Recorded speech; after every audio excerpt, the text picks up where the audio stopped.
মালবাহী ট্রাকের সঙ্গে জাতীয় বোঝাই বাসের মুখোমুখি ধাক্কা। পথে বলি 4 জন।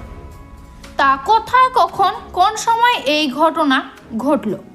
এই ঘটনার জেরে কতজন মৃত হয়েছেন, কতজন আহত রয়েছে, তা সবই বিস্তারিত জানিয়ে দেব এই ভিডিওতে। ভিডিওটি অবশ্যই শেষ পর্যন্ত দেখবেন। ভিডিওতে একটি লাইক করবেন, আর আপনি এই ভিডিওটি কোন জেলা থেকে দেখছেন সে জেলার নামটি বিস্তারিত কমেন্ট করে জানাবেন। আর এমনই দুর্ঘটনার আপডেট পাওয়ার জন্য চ্যানেলটিকে সাবস্ক্রাইব করে চ্যানেলের সঙ্গে থাকবেন। তো চলুন এক নজরে দেখে নেওয়া যাক। শনিবার 7 সকালে অন্ধ্রপ্রদেশের জাতীয় সড়কে ভয়াবহ দুর্ঘটনা। মালবাহী ট্রাকের সঙ্গে জাতীয় বোঝাই বেসরকারি বাসের মুখোমুখি সংঘর্ষে প্রাণ গিয়েছে 4 জনের। দেহ উদ্ধার করে হাসপাতালে নিয়ে যাওয়া হয়েছে।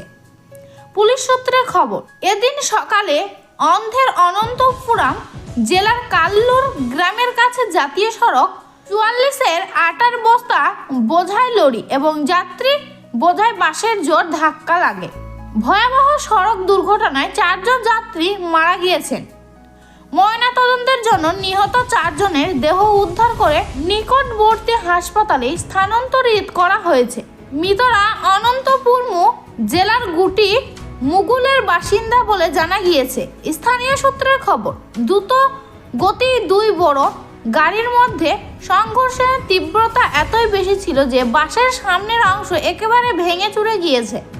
ট্রাকের থেকে আটার বস্তা রাস্তায় চারিদিকে ছড়িয়ে ছিটিয়ে পড়ে আছে।